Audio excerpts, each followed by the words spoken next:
అమ్మున్న నేను ఇప్పుడు హైదరాబాద్ నుండి ఇంటికి వెళ్తున్నాం. సాగర్ జానేమో వాళ్ళ అత్తారింటికి వెళ్ళిర్రు. ఇప్పుడు ఎక్కడికి వెళ్తున్నాం అంటే ఫస్ట్ ఎంజీబీఎస్ కూతున్నాం అన్నట్టు. అక్కడ బస్సు ఉందట. టైం ఎంత అవుతుందంటే 10:30 అవుతుంది. ఈ టైంకు పాప మా కోసం ఒక బస్సు ఉన్నది అన్నట్టు మెట్పల్లికి. బస్సు అనగానే జల్లు మంటుంది నాకైతే. ఈ ట్రాఫిక్ ఏమో గానీ ఎక్కడ పడితే అక్కడ ఆవిడైతుంది. ఒక అర్ధ గంటలో పోయేది గంటలు గంటలు అవుతుంది. అదే మన లోకల్ అయితే ఇట్లుంటదా? అక్కడికి పోయేసరికి బస్సు పోయిందనుకో ఇక దేవునికి దండం పెట్టి బస్ స్టాండ్లో వండుకున్నాడే. అది కూడా ఒకటే లాస్ట్ బస్సు ఉందట. మరి చూద్దాం అక్కడికి పోయేసరికి మరి అందుతుందో. ఇప్పుడైతే మనం ఎంజీబీఎస్కి వచ్చినాం. ఇక నాకు భయంగా అనిపిస్తుంది. బస్సులు ఎక్కడ నచ్చినప్పుడు మంచిగా ట్రైన్లు వచ్చినాం కాబట్టి ఒక తీరు అనిపించింది. అది కూడా ఫస్ట్ మస్తు భయపడ్డా. అదేంటంటే కొంచెం నాకు ఏమనిపించలేదు, మంచిగా అనిపించింది. ఇప్పుడు ఏంటంటే ఇది బస్సులో కదా, బాగా భయం అనిపిస్తుంది. మళ్ళీ అందులో ఏదన్నది ఎక్కడన్నది కూడా అర్థమవుతుంది నాకు. ఫస్ట్ టైం కదా, మేమే ఉన్నాం అన్నట్టు. ఇలాగైతే రాను మంచిగా వస్తుంది. మొబైల్ అయితే ఇట్లా మంచిగా పట్టుకుని పోతున్నా కానీ ఎవరైనా దొంగలు వచ్చిరనుకో నా చేతులున్నా వాళ్ళ చేతిలో పోయిపోతుంది. ఇక ఆయన దొంగతనం కాదు, తస్కరించుట. వీడియో నేను తీసుడు కదా ఆయన తీసుకుంటూ పోతాడు.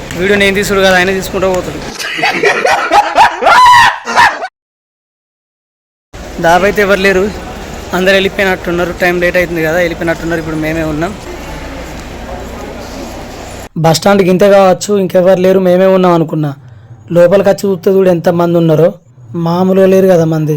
అంటే నేను ఎప్పుడు బస్ స్టాండ్ పోయిన మొహం కాదు కదా నాది, అందుకే నాకు తెలియలే. ఇప్పుడు చూస్తే అర్థమవుతుంది. మనం ఎప్పుడు బైక్ మీద నేనే పోతేనేమో ఎప్పుడు ఒక్కసారి కార్లు అంతే. నేనేమో మొబైల్ చూసుకుంటూ వస్తున్నా, అమ్మనేమో ఎక్కడుంది చూడు అంత దూరంలో ఉందాగు. బస్ అయితే ఎక్కినాం. అమ్మనేమో అట్ లాస్ట్ కూర్చుంది, నేనేమో ఇట్ లాస్ట్ కూర్చున్నా. ఎందుకంటే నేను ఇట్ లాస్ట్ ఎందుకు కూర్చున్నా తెలుసా? నాకేమో బస్సు పడదు కదా, మొత్తం వాంత వచ్చినట్టు అవుతుంది అన్నట్టు. అయితే ఇట్ లాస్ట్ కూర్చుంటే ఏంటంటే మంచిగా గాలి వస్తుంది కదా, గాలి వల్ల స్మెల్ అనేది ఎక్కువ రానియదు కాబట్టి అందుకే లాస్ట్ కూర్చున్నా నేను. ఇంటికి పోయేదాకా బాధనే నాకు ఇప్పుడు.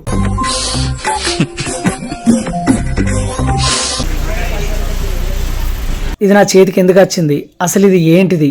దీనివల్ల మాత్రం మీరు మస్తు నవ్వుకుంటారు కాబట్టి దీని గురించి నేను లాస్ట్ చెప్తా చూడుర్రి.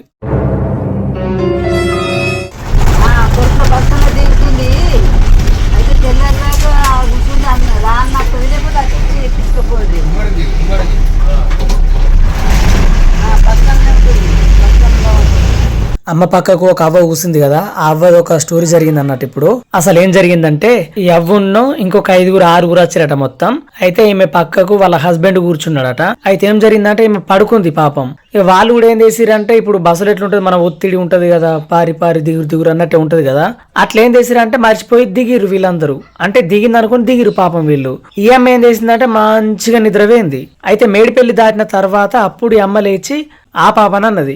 ఏమైందనంటే నేను జైతల దిగాలి, జైతల వచ్చిందంటే అయ్యో జైతలు పోయింది కదా అని చెప్పాను అనేసరికి అవ్వ షాక్ అయింది పాపం. అయ్యో నేను జైతల దిగలగా ఎట్లా అంటే సరే ఇక్కడ దిగుతున్నా అని చెప్పాను అన్నారు. అయితే వీళ్ళు ఎక్కడ ఆపిరంటే ఇల్లు కొంచెం దూరం ఉన్నది, ఇక్కడ అంతా చీకటి ఉంది అన్నట్టు, ఇక్కడ ఆపిర్రు. ఆపేసరికి అమ్మకు మంచి అనిపించలేదు. ఇంత రాత్రి ఇంత చీకట్లో ఒక్కతుంటే ఎట్లుంటది, భయం అనిపించదు, ఎవరికైనా భయం అనిపిస్తుంది. కావాలంటే ముందర బస్ స్టాండ్ లో ఆపుతాం, లేకపోతే డైరెక్ట్ కొరుట్ల కాడ ఆపితే ఏదైనా బస్ ఉందనుకో ఆ బస్ ఎక్కిచ్చి జైతలం పంపిద్దాం, లేకపోతే తెల్లారితే వాళ్ళ కొడుకుని ఎవరైనా నచ్చి ఎక్కించుకొని పోతారని చెప్పింది. ఇక చెప్పేసరికి వాళ్ళు కూడా సరే అని చెప్పని డైరెక్ట్ కురుట్ల బస్ స్టాండ్ పట్టుకొచ్చారు అన్నట్టు. మళ్ళీ ఆమె ఎక్కడ భయపడుతుందో చెప్పని ఇక అమ్మని కొద్దిసేపు దాకున్నది, ముచ్చట్లు పెట్టింది. ముచ్చట్లు పెట్టడం అయిపోయిన తర్వాత ఏం భయపడకమ్మా, ఏం కాదు అని కొంచెం ధైర్యం ఇచ్చింది.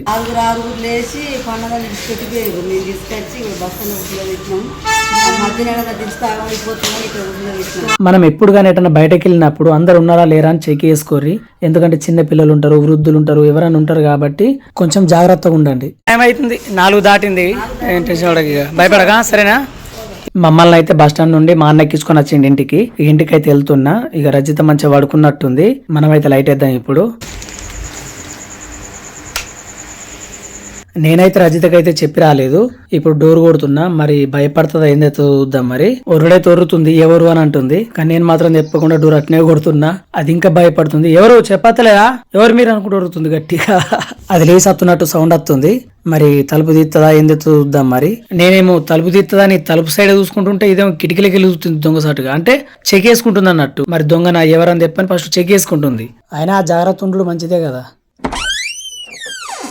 ఇంతకుముందు చెప్పిన కదా మంచి కామెడీ ఉంటుంది, లాస్ట్ దాకా చూడరాని లేదా. నేను బస్సులో ఉన్నా కదా, అయితే ఒక అతను వచ్చి మీరు కొరుట్లనే పోతున్నా అంటే అవును కొరుట్లనే అని చెప్పని నేను అన్నా. అయితే కొరుట్లలో ఒక అతను వస్తాడు, అతనికి ఇచ్చేయరని చెప్పని ఒక పార్సల్ ఇచ్చిండు. సరే ఓకే అని చెప్పానన్నా, తీసుకున్న తర్వాత ఏం చేసిన అంటే మీ నెంబర్ ఇవ్వండి అన్నాడు. సరే అని చెప్పని నెంబర్ ఇచ్చేసిన.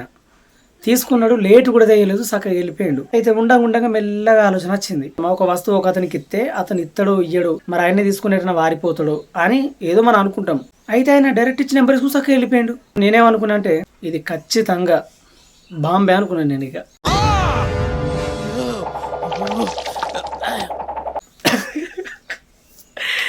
ఇది బాంబే అని ఫిక్స్ అయిపోయినా. ఇక భయాన్ని పిడికిట్లా పట్టుకున్నా, ఏం చేయాలి ఇప్పుడు, ఇది పడేయన్నా అనుకున్నా.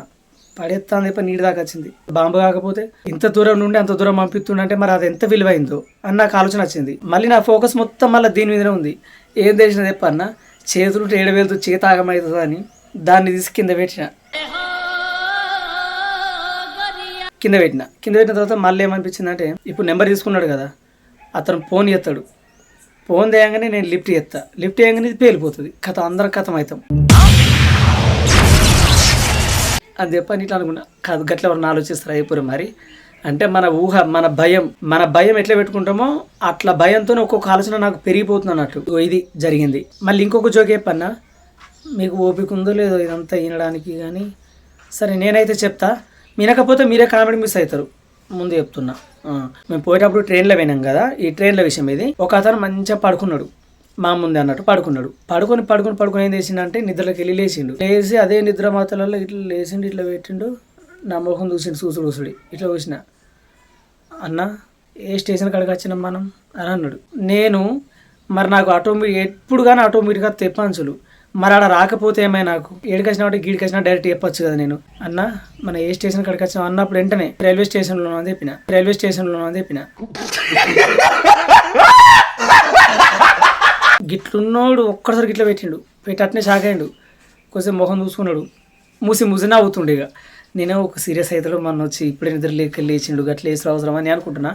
ఆయన నవ్వుతుండు, నవ్వేమన్నా అంటే నువ్వు ఉండాలి అని అనేసరికి మేమైతే మస్తు నవ్వుకున్నాం. సాగరు, అమ్మ, నేను, జాను. నేను ఎప్పుడైనా పంచాయతీ చూసిరా, నేను ఎప్పుడు అంత నవ్వలేదు, కానీ ఆ జోకుకు మాత్రం నేను నవ్వినా అంటే మస్తు నవ్వినా. మేము ఎంతసేపు ఉన్నామో అంతసేపు దాకా జ్ఞాపకం వచ్చినప్పుడు నవ్వుకుంటూనే కూర్చున్నాం. ఇక ఇంటికి వచ్చిన తర్వాత ఇదే జోక్ అందరికి చెప్పినా మస్తు నవ్వుకున్నారు. ఇప్పుడు మీరు కూడా నవ్వుకోవాలని మీకు కూడా చెప్పిన. మరి ఎవరికి జరిగిన స్టోరీలు అన్నీ నాకే జరిగినాయి ఒక్క రోజులా, మరి మీకు కూడా ఎప్పుడైనా జరిగినాయా, మరి ఇందులో కామెడీ ఇట్లా మీకు నచ్చిందా? ఒక మరి వీడియో చూసిరు కదా, మర్చిపోకుండా లైక్, షేర్, సబ్స్క్రైబ్. బాయ్.